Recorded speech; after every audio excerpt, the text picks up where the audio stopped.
पर इसमें एक स्थिति है। वो स्थिति ऐसी है कि अब हम ग्लोबल इकोनॉमी में हैं। मक्के का भाव अमेरिका तय करती है, शक्कर का भाव, चीनी का भाव ब्राज़ील तय करता है, तेल का भाव मलेशिया तय करता है, और अब ग्लोबल इकोनॉमी में भाव तय करना हमारे हाथ में नहीं है। फिर भी हमारी सरकार, शिवराज जी, बार बार सरकार का करोड़ों रुपए का घाटा भी होता है तो भी एमएसपी पे आधार पर आपके तरफ से खरीदते हैं। तथा मेरे किसान भाइयों और बहनों, सबसे पहले ये उन्नत कृषि महोत्सव के लिए जो यशस्वी आयोजन शिवराज जी के नेतृत्व में हुआ है, इसलिए मैं शिवराज जी को हृदय से बहुत बहुत धन्यवाद देता हूं, उनका अभिनंदन करता हूं कि ये जो महोत्सव है ये आपको कोई नई जानकारी देने वाला महोत्सव है। हमारे कृषि क्षेत्र में हमारी प्रगति और विकास कैसे हो, कौन से सीड का हम उपयोग करें, सिंचाई के लिए टेक्नोलॉजी में क्या बदल हुआ है, हम जैविक खेती के बारे में कैसा प्रयोग करें, अनेक बातों की चर्चा यहाँ हुई है। मुझे याद है पिछले 24 साल से मैं अपने विदर्भ के क्षेत्र में, हम लोग हर साल एग्रो विजन के रूप में ऐसा ही महोत्सव मनाते हैं। 5 लाख किसान आते हैं और शिवराज जी करीब 3-4 बार हमारे महोत्सव में भी अतिथि के रूप में आए हैं। ये बहुत जरूरी है कि जो कल था वो आज नहीं है और आज है वो कल नहीं है। मैं अक्सर एक बात याद रख के विशेष रूप से सबको बताता हूँ कि नॉलेज, इसको हम ज्ञान कहते हैं, सत्ता जिसको हम पावर कहते हैं, सौंदर्य, और उसके साथ जो है कि हमारा ज्ञान, सौंदर्य, सत्ता, इसका जो संबंध होता है वो रोज कोई आदमी परमानेंट नहीं होता, ये बदलते रहता है।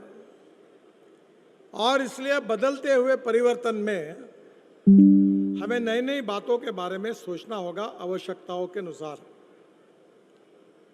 मुझे बहुत खुशी है कि मैं यहाँ मंत्री के रूप में नहीं आया हूँ, मैं किसान के रूप में आया हूँ, क्योंकि मैं भी खेती खुद देखता हूँ, सब प्रयोग करता हूँ, और मैं इतना विद्वान नहीं हूँ, पर मुझे 17 डॉक्टरेट और डीलिट मिली हुई है, और महाराष्ट्र के सभी एग्रीकल्चर यूनिवर्सिटी की डॉक्टरेट मुझे मिली है। और इसलिए मैं आपको नई नई बात जो है वो बताऊंगा, और जिसको लगता है वो जरूर हमारे क्षेत्र में उसको देखने के लिए आए, ताकि प्रगति और विकास में हम एक में एक साथ पकड़कर अगर हम आगे जाएंगे तो परिस्थितियों पर मात करके हम यशस्वी हो सकते हैं। हमारे शिवराज जी ने मंत्री के रूप में, कृषि मंत्री के रूप में तो बहुत अच्छा काम किया है, पर मैं आपको एक याद दिलाना चाहूँगा कि जब मैं भारतीय जनता पार्टी का अध्यक्ष था और शिवराज जी मध्य प्रदेश के मुख्यमंत्री थे, तो प्रणब मुखर्जी साहब उस समय वित्त मंत्री थे, और लगातार 3 बार कृषि विकास में देश में पहले नंबर पर रहने का सम्मान मध्य प्रदेश को मिला, और उस समय मध्य प्रदेश के यशस्वी मुख्यमंत्री शिवराज सिंह जी थे। और इसलिए इस क्षेत्र में उनके कार्य को मैं अच्छी तरीके से जानता हूं। बहनों और भाइयों, हमको अगर प्रगति और विकास करनी है तो भूतकाल में हम कैसे हैं, इसका वर्तमान काल में इसलिए अध्ययन करना आवश्यक है कि उसके आधार पर हम भविष्य की नीति बना सकते हैं। आज हमारे देश में अगर देश को विकास को अगर हम गिनने की कोशिश करेंगे तो उसको हम जीडीपी ग्रोथ कहते हैं, सकल उत्पादन देश का। और हमारे देश में जो सकल उत्पादन है वो हमारे सर्विस सेक्टर से 55% आता है जीडीपी के लिए, इंडस्ट्री का 27% है, और हमारे कृषि क्षेत्र का जो हमारा उत्पादन है वो पशुधन से 5%, हमारे एग्रीकल्चर जो उत्पादन है गेहूं चावल जो क्रॉप इकोनॉमी जिसको कहते हैं वो 10%, फिशरी से 1.5% और जंगल से फॉरेस्ट से 1.5%, ऐसा 18% आता है। अब ये देखिए कि गांधी जी एक समय कहते थे कि हमारा देश गांवों में बसता है, पर धीरे धीरे गांधी जी ने कही हुई बात उस समय के सरकारों ने नहीं सुनी और परिणाम ये हुआ कि बड़े प्रमाण पर गांव की आबादी शहर के तरफ चली गई। मुंबई, दिल्ली, कलकत्ता, चेन्नई, बेंगलोर, इनकी आबादी बहुत बढ़ गई और गांव के लड़के रोजगार के लिए शहर की तरफ जाने लगे। बहुत बड़ा माइग्रेशन हुआ। यह खुशी से नहीं हुआ है, यह मजबूरी से हुआ है। गांव में जाने के लिए अच्छे रोड चाहिए, पीने के लिए शुद्ध और स्वच्छ पानी चाहिए, गांव में किसानों के फसल के सही दाम चाहिए, गांव में उद्योग चाहिए ताकि युवाओं को रोजगार मिले, अच्छी स्कूल, अच्छी कॉलेज चाहिए, मनोरंजन के साधन चाहिए। और जब यह बातें उस जिस प्रमाण में विकसित होनी चाहिए वो नहीं हुई, क्योंकि इकोनॉमी जो ग्रोथ होनी चाहिए एग्रो इकोनॉमी की, उसमें कुछ अड़चनें आई और जिसके कारण पर कैपिटा इनकम जो है वो भी जितना बढ़ना चाहिए उतना नहीं बढ़ा है। आप एक बात समझ लीजिए कि आपके गांव में कपड़े का दुकान, किराने का दुकान, रेस्टोरेंट कब चलेगा? जब यहाँ गांव के लोगों के हाथ में पैसा आएगा। ये गांव के किसान हैं, उनके हाथ में जब प्रॉफिट से पैसा आएगा तो खर्चा करने की उनकी ताकत यानी परचेसिंग पावर, क्रय शक्ति बढ़ेगी और हाथ में पैसा आएगा तो कपड़े का दुकान चलने वाला है। किसान के हाथ में पैसा आएगा तो रेस्टोरेंट चलने वाला है, पर किसान के पास पैसा ही नहीं आएगा तो ये धंधा कैसे चलेगा? और इसलिए आने वाले समय में हमारी सरकार ने काफ़ी अच्छे अच्छे निर्णय किए। वो निर्णय के परिणाम भी मिलना शुरू हुआ है, पर ये सब करने में हमें और समय चाहिए काम करने के लिए। शिवराज जी भी लगातार ये काम कर रहे हैं। आदरणीय मोदी जी के नेतृत्व में गांव, गरीब, मजदूर, किसान का कल्याण करते हुए समृद्ध संपन्न भारत जो गरीबी, भूखमरी और बेरोजगारी से मुक्त रहेगा, ऐसा समृद्ध संपन्न हिंदुस्तान बनाना, यही हमारा मिशन है, यही हमारा संकल्प है। और ये संकल्प अगर पूरा करना है तो हमें गांवों को समृद्ध बनाना होगा, किसानों को आर्थिक दृष्टि से ताकतवान बनाना होगा। और ये बनाने के लिए जो जो प्रयोग कुछ करने चाहिए उसमें से कुछ बातें मैं आपके विचारार्थ रखने वाला हूं। अब दुनिया बदल चुकी है। सबसे पहली बात है कि आज आर्टिफिशियल इंटेलिजेंस, जिसको हम लोग कृत्रिम बुद्धिमत्ता कहते हैं, ये एग्रीकल्चर में, कृषि क्षेत्र में आया है। आप मेरी बात को गौर से सुनिए ताकि थोड़ा विषय टेक्निकल है, आप समझ पाओगे। मेरे खेत में भी एआई लगा हुआ है। एआई का मतलब होता है एक वेदर स्टेशन है, जमीन में मॉइस्चर कितना है उसका एक यंत्र है, और अमेरिकन सैटेलाइट का उपयोग करके गूगल और माइक्रोसॉफ्ट मेरे खेत का पिक्चर निकालती है और मेरे मोबाइल पर भेजती है और मुझे बताती है कि 8 दिन के बाद आपके गन्ने पर कौन सा रोग आने वाला है, अब पानी की कितनी ज़रूरत है, आपको यहाँ कौन सा खाद का भी उपयोग करना चाहिए, किसकी डिफिशियंसी है, इफिशियंसी कमी है, और ये सब बातें वहाँ से मार्गदर्शन होती है। अब मैंने हमारे यहाँ 1000 किसानों को हमने चुना है और हमारे यहाँ बारामती विज्ञान केंद्र का माइक्रोसॉफ्ट और गूगल के साथ मिलकर हमने विदर्भ में ये प्रयोग संतरा उत्पादक किसानों के लिए तैयार किया है। पहले संतरे की एसओपी तैयार की, गन्ने की एसओपी तैयार की, तुअर की एसओपी तैयार की और उसका जो पूरा प्रोग्राम है वो फिट किया गया। अब उसके आधार पर हमको रिपोर्ट मिलता है।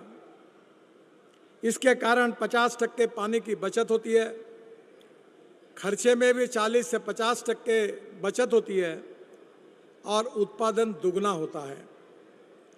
मेरे खेत में प्याज हुआ तो 980 ग्राम का एक प्याज हुआ ऑर्गेनिक, और बैंगन जो हुआ वो 1 किलो 800 ग्राम का बैंगन हुआ।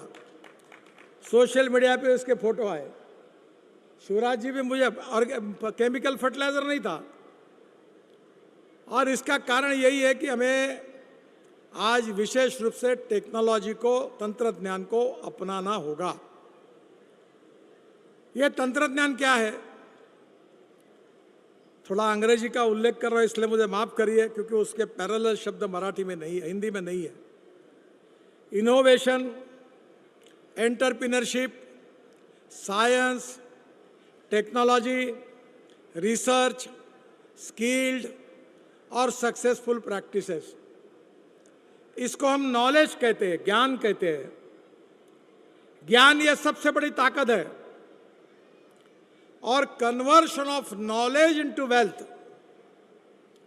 ज्ञान का रूपांतर संपत्ति में करना, यही हमारे सामने सबसे बड़ा चैलेंज है। और दूसरी जो फिलॉसफी है जो किसानों के लिए बिल्कुल उपयोगी है कि no material is waste and no person is waste. It is depending upon the appropriate technology and appropriate vision of the leadership that you can convert waste into wealth.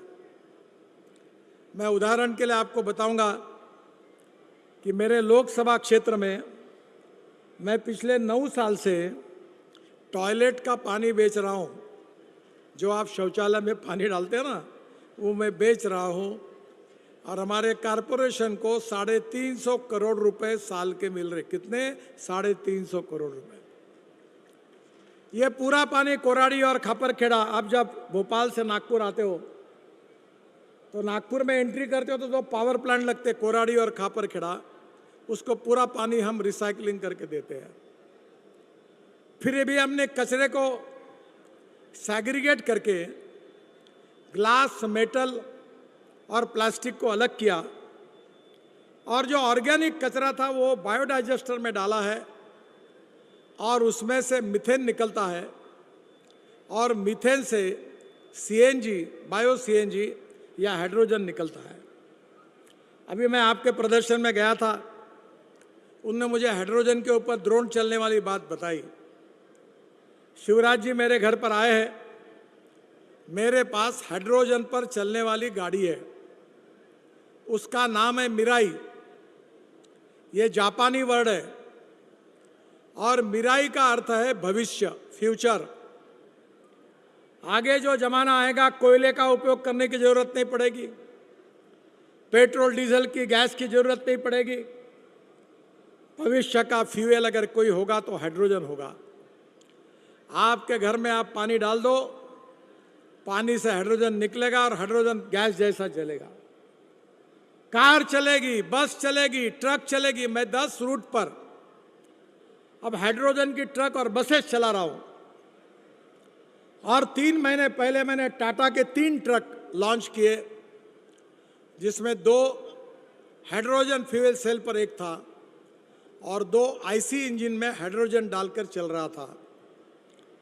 यानी इसका मतलब जो है कि दुनिया बदल रही है, और इसलिए हमारे पास जो अभी जो चावल होता है, तो चावल से हमारे दिल्ली में, पंजाब हरियाणा में, हरियाणा के मंत्री यहाँ आए हैं, ये परली बोलते, परली, राइस स्ट्रॉ। आपका अभी मैंने हेलीकॉप्टर से देखा कि गेहूं निकालने के बाद खेत जला दिया था। ये मत करिए। अभी हमने परली जो जलती है, जैसे परली है, cotton straw, wheat straw, rice straw, bagasse, इन सब बातों को हम बायोडाइजेस्टर में डालकर हम गैस बना रहे। 4000 प्लांट देश में आ रहे हैं। बजाज सुपर स्कूटर सुनिए ना आपने, वो बजाज की स्कूटर मैंने लॉन्च की पुणे में 1 साल पहले। वो ये जो सीएनजी पे चलती है, जो आप बनाओगे उस पे चलती है। 1 किलोमीटर पेट्रोल से चलने के लिए 2 रुपये 40 पैसा खर्चा आता है, और किसान का ये सीएनजी तैयार होगा, इसके ऊपर 1 रुपया आएगा। और इसलिए आने वाले समय में टेक्नोलॉजी का उपयोग करके हम गेहूं, चावल, संतरा, मौसम्बी, टमाटर तो करें, मक्का लगाए, पर इसमें एक स्थिति है। वो स्थिति ऐसी है कि अब हम ग्लोबल इकोनॉमी में हैं।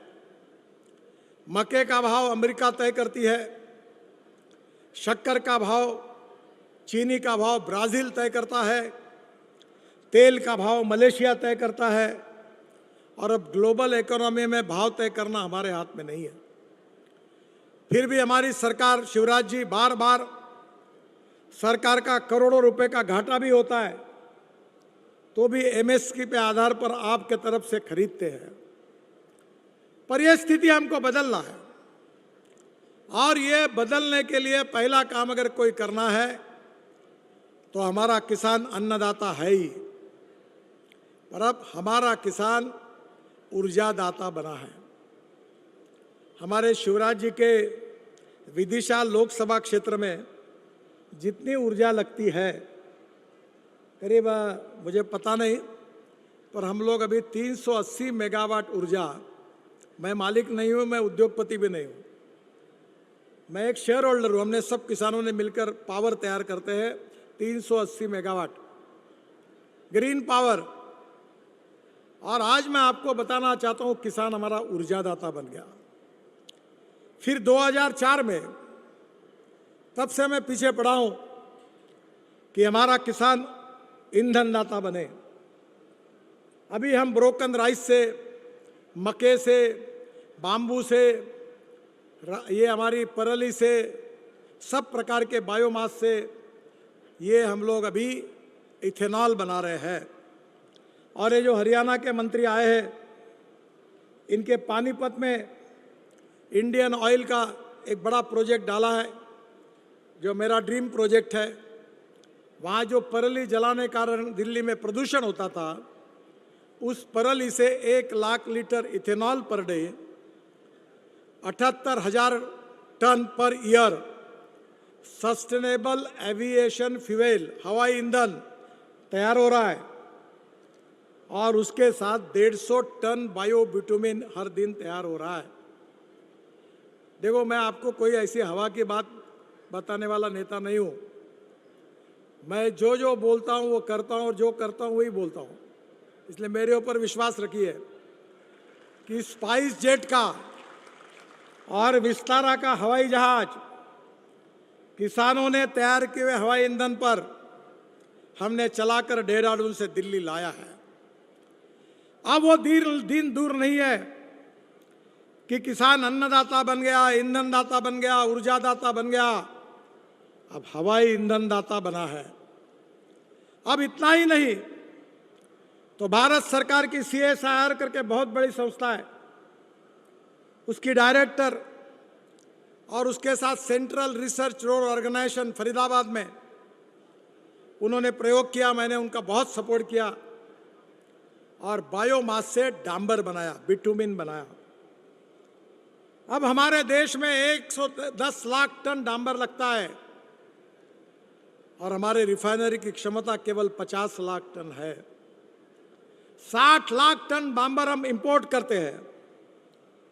अब ईरान के वॉर के कारण डांबर का भाव 40% बढ़ गया, पर अब हमारा किसान डांबरदाता भी बन गया है। और मुझे बताते हुए खुशी हो रही है कि हमारी सेंट्रल रिसर्च रोड ऑर्गेनाइजेशन ने 23 लोगों को पेटेंट बेचा है। और आपके मध्य प्रदेश से जब जबलपुर से आप नागपुर आओगे तो मनसर करके गांव लगता है नागपुर के पहले, वहाँ NHAI ने 1 किलोमीटर रोड ये किसानों ने तैयार किए हुए डांबर पर बनाया है, वो 100% सक्सेसफुल हुआ है। तो ये गेहूं का गवांडा है, राइस हस है, कॉटन स्ट्रॉ है, व्हीट स्ट्रॉ है, बगास है, इससे डांबर बन सकता है। तो किसान अब डांबर दाता बना है और आगे हाइड्रोजन दाता भी बना है। Hydrogen is a fuel for the future. आज हम 22 लाख करोड़ रुपए खर्चा कर रहे हैं कि विदेशों से हम लोग पेट्रोल, डीजल और गैस को आयात कर रहे हैं। और आज अगर ये 22 लाख में से 10 लाख करोड़ अगर किसानों के जेब में जाएंगे तो किसानों के लड़कों को, युवाओं को कितने रोजगार मिलेंगे, गांव का कितना विकास होगा, आप सोचिए। मेरे पास गाड़ी है टोयोटा कंपनी की इनोवा, शिवराज जी को पता है, मैं वही गाड़ी में चलाता हूँ। बुलेट प्रूफ गाड़ी मुझे मिली है क्योंकि मैं Z+ में बैठता नहीं उसमें। मैं इलेक्ट्रिक, इथेनॉल और हाइड्रोजन की गाड़ी यूज करता हूँ, 100% इथेनॉल। और वो गाड़ी चलते चलते 60% बिजली तैयार करती है। और पेट्रोल के तुलना में अगर एवरेज निकाला जाएगा तो 25 रुपए लीटर पेट्रोल का भाव आता है। मैं ट्रांसपोर्ट मंत्री हूं, अभी ट्रैक्टर बन रहा है। मैंने सब ट्रैक्टर कंपनी वालों को, शिवराज जी के साथ भी उनकी बात हुई, मैंने उनको बुलाया कि हमारे यूरो 6 से नाम लग रहे थे। उन्होंने कहा साहब हमको मुदत दो। मैंने कहा एक कंडीशन पे देता हूं कि इलेक्ट्रिक पर चलने वाला, हाइड्रोजन पर चलने वाला, CNG और इथेनॉल ऐसे फ्लेक्स इंजन पर चलने वाला तुम ट्रैक्टर तैयार करो। एक ट्रैक्टर के पीछे किसान की 1 लाख रुपए की बचत होगी, 1 लाख रुपए बचेगा। और मेरे पास है, अब आ जाओ देखने के लिए, नागपुर नजदीक है यहाँ से, इलेक्ट्रिक का ट्रैक्टर है, पर अड़चन ये 1.5 घंटा चलता है। और वो ट्रैक्टर में मैंने मेरे घर मकान पर सोलर लगाया है, तो ट्रैक्टर चलाने का खर्चा 0 हो गया। और वो मेरे पास दूसरा अभी ट्रैक्टर आ रहा है, वो इथेनॉल और CNG पे चलेगा। सब ट्रैक्टर कंपनियों ने, मुझे महिंद्रा ने बनाया CNG पर, मर्सी फर्गुसन ने बनाया। और अब मैं जल्दी ही इस ट्रैक्टर की शुरुआत करूंगा तो मेरे 1 से 1.5 लाख रुपए बचेंगे। अभी ट्रक हाइड्रोजन पे आ रही है, एग्रीकल्चर इक्विपमेंट, कंस्ट्रक्शन इक्विपमेंट सब अल्टरनेटिव फ्यूल और बायोफ्यूल पे आए। मैंने पहली इलेक्ट्रिक गाड़ी जब लॉन्च की थी तो पत्रकार मुझे पूछते थे कि ये गाड़ी रास्ते में बंद होगी तो धक्का मारने के लिए आप आओगे क्या? अब पड़ी किसी की बंद पड़ी? अभी 80% ग्रोथ है। Electric car, electric auto rickshaw, electric e-rickshaw, electric truck, electric bus, अब इलेक्ट्रिक कंस्ट्रक्शन और एग्रीकल्चर इक्विपमेंट भी आ रहे हैं। ट्रैक्टर भी आने वाला है। To save money is to earn money. और अब किसान अन्नदाता नहीं, ऊर्जा दाता, ईंधन दाता, बिटुमिन दाता, हवाई ईंधन दाता, हाइड्रोजन दाता जब बनेगा तो हमारा इंपोर्ट कम हो जाएगा। और इंपोर्ट जब कम हो जाएगा तो ये पैसा किसानों के घर में, उनके जेब में जाएगा और गांव समृद्ध और संपन्न बनेंगे। ये हमारी सरकार ने शुरुआत की है। पर एक बात जरूर है कि आउट ऑफ बॉक्स अगर कोई बात बताई जाती है तो लोग समझने के लिए बहुत समय लगाते हैं, उनका विश्वास नहीं बैठता। मैं जब महाराष्ट्र में मंत्री था तो मुंबई और पुणे के बीच में एक हाईवे बनाया था, तो 9 घंटे लगते थे। तो मैंने कहा 2 घंटे में होगा। तो अखबार वालों ने मेरे ऊपर एडिटोरियल लिखा कि ये मंत्री कुछ भी बोलते हैं। अब रोड बन गया, 2 घंटे में हुआ। अभी परसों, कल 14 तारीख कल की है, कल दिल्ली से देहरादून हाईवे का इनॉग्रेशन प्रधानमंत्री जी कर रहे हैं। वो हाईवे 9 घंटे लगते थे, अब 2 घंटे में। 2 घंटे में। दिल्ली से मुंबई 12 घंटे में, चेन्नई से बेंगलोर 2 घंटे में, पहले 8 घंटे लगते थे। ऐसे 40 एक्सप्रेस हाईवे बन रहे हैं। अब मुझे कोई पूछता नहीं, क्योंकि मैं पत्रकार भाइयों को कहता हूं कि मेरा भाषण रिकॉर्ड कर लेना, मैं झूठ नहीं बोलता हूं, और एक भी बात नहीं हुई मेरी कही हुई पूरी तो ब्रेकिंग न्यूज लगा देना तुम मेरे नाम पर, चिंता मत करना, पर ये वक्त कभी नहीं आएगा। और इसलिए बहनों और भाइयों, इस देश के किसानों का भविष्य हमको बदलना है, टेक्नोलॉजी का अपनाना है, हमारे ड्रोन से स्प्रेइंग करना है। ये ड्रोन दीदी की बात प्रधानमंत्री जी ने कही, मेरे यहाँ ड्रोन है। 1 एकड़ गन्ने में 4 बोरे यूरिया और 4 बोरे मिश्र खत लगते थे, पर ये इसके बाद 1 फीट तक होने तक ये ड्रोन का उपयोग, नैनो यूरिया और इसका उपयोग नहीं होता। अभी शिवराज जी के मंत्री विभाग ने जिसका टेस्टिंग करके जिनको सर्टिफाई किया है, वो नैनो यूरिया और मिश्र खत में यूज करता हूँ। जहाँ 4 बोरे यूरिया और 4 बोरे मिश्र खत लगते थे, वहाँ केवल 2 बॉटल नैनो यूरिया, 2 बॉटल मिश्र खत की बॉटल, इसमें काम जम गया। हम जब यूरिया और मिश्र खत फेंक देते हैं तो 75% वेस्ट होता है और 25% क्रॉप को जाता है, पर जब हम ड्रोन से स्प्रेइंग करते हैं तो 25% वेस्ट होता है और 75% प्लांट को जाता है। बहनों और भाइयों, अब ऑर्गेनिक और जैविक खेती की बात हो रही है, जीवामृत की बात हो रही है। मेरा एक प्रयोग है, मेरे एक साइंटिस्ट ने बताया, जो बाल निकलते हैं ना अपने, तो मैं 4 ट्रक बाल तिरुपति से खरीदता हूँ और बालों से एमिनो एसिड बनाता हूँ, प्लांट बूस्टर। 6 करोड़ रुपए का टर्नओवर है और तिरुपति से बाल लाता हूँ। एक बार स्प्रेइंग करो, एकदम ऐसा प्लांट बदल जाता है। अब हम जीवामृत की बात कर रहे हैं, हम लोग ड्रिप इरिगेशन की बात कर रहे हैं, हम नैनो यूरिया, नैनो मिश्र खत की बात कर रहे हैं। अभी तो बेल्जियम से एक कंपनी आई थी मेरे पास, उन्होंने वर्ल्ड में 3 प्रोजेक्ट डाले हैं। जो गंदा पानी है उससे वो डीएपी बना रहे हैं। दुनिया बदल रही है, टेक्नोलॉजी बदल रही है, मैकेनाइजेशन हो रहा है, हार्वेस्टर आ रहे हैं, और आने वाले समय में फ्यूल में भी बदलाव आ रहा है। इन सब बातों के कारण, इसका उपयोग करने के कारण हमारा उत्पादन खर्चा कम होगा, उत्पादन दुगना होगा, प्रॉफिट ऑफ मार्जिन बढ़ेगी। 2 चीज़ें मैं आपको, और 3 चीज़ें थोड़ी कहूँगा जो बहुत इम्पॉर्टेंट है। मैं जिस क्षेत्र से आता हूँ वहाँ 15,000 किसानों ने आत्महत्या की विदर्भ में। क्योंकि कॉटन प्राइस मैकेनिज्म अड़चने आई, कर्जा बढ़ गया, बेचारों ने आत्महत्या की। और मैंने ये तय किया कि मैं इसी के लिए काम करूँगा। आपको ताज्जुब होगा, मैं रोड वगैरह कोई बनाता नहीं ज़्यादा, मेरा सब काम खेती में ही चलता है, और वो पता नहीं है लोगों को। तो दौड़ने वाले पानी को चलने के लिए लगाओ, चलने वाले पानी को रुकने के लिए लगाओ, और रुके हुए पानी को जमीन को पीने के लिए लगाओ। गांव का पानी गांव में, खेत का पानी खेत में, घर का पानी घर में।